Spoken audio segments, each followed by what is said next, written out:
But moving on to new rules announced on Thursday for college football. These are going to be taking place immediately in effect for the upcoming season, and it starts with targeting.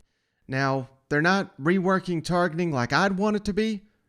We've been advocating on this show, I'd love to see, if it's malicious, if it's one of these headhunting tackles that they're trying to get out of the game, fine. You eject someone, and if it happens in the second half, the rule is now you have to sit out the first half of the next game.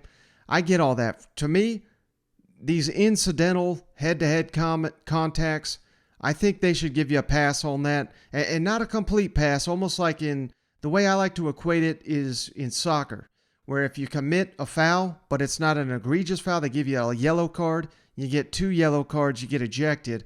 That's how I wish they would do the targeting. They're not quite doing that, but what they are doing, they're taking a step in the right direction. The way the rules are now, if you get a targeting penalty in the second half of a game, you have to sit out the first half of the next game, which makes no damn sense. But now they'll let you review it. You can submit tape of the play to the NCAA National Coordinator of Officials, who will review video of the play. If it's obvious that a player was incorrectly penalized for targeting, that call would be overturned and the player would be cleared to return for the next game. So, again, this is a baby step in the right direction, but hopefully there'll be players. Hopefully there's no calls of targeting that eject someone, but we know that's not going to happen. The reality is players are going to get flagged, refs are going to make mistakes, but at least they've implemented something to where it can be reviewed, and for the next game, a player's cleared for all 4 quarters. This rule is so stupid. They've had it before where a player in a bowl game in the second half got a targeting. He had to sit out the first half of the next season opener. I believe that was at Arkansas that happened. Could be mistaken on where that happened, but I know that has happened in the past. No idea why the hell that's in the rule book. But thankfully they're doing something about it. Now the big one here, vacant injuries.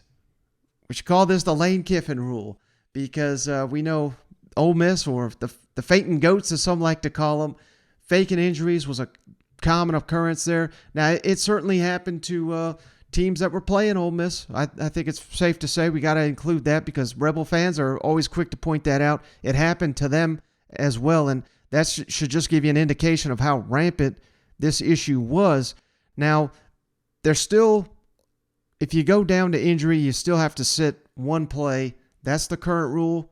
It's not changing. I wish that's what they need to address, in my opinion.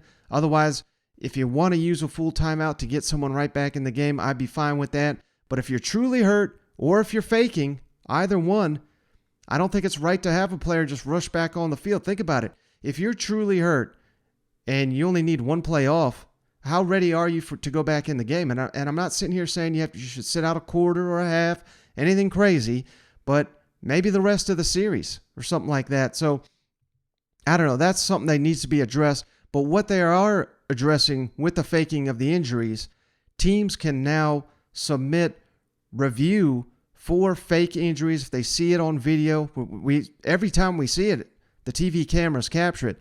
They will now be able to turn these in to the National Coordinator of Officials, according to the NCAA, who will review and provide feedback to the conference for further action. So, for example, if this happens in the SEC, the National Coordinator of Officials will be able to review it, turn it into the SEC, and then it will be up to Greg Sankey and the SEC to punish coaches, potentially punish players for the faking of the injury. So let's hope that curbs what is becoming sadly a growing trend in college football.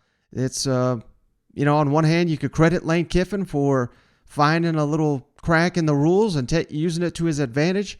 But,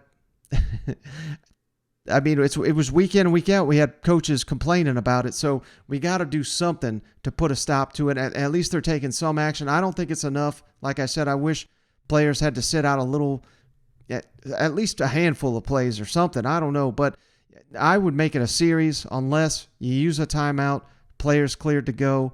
That seems like the right and fair thing to do, in my opinion. But, hey, hopefully this does something to it.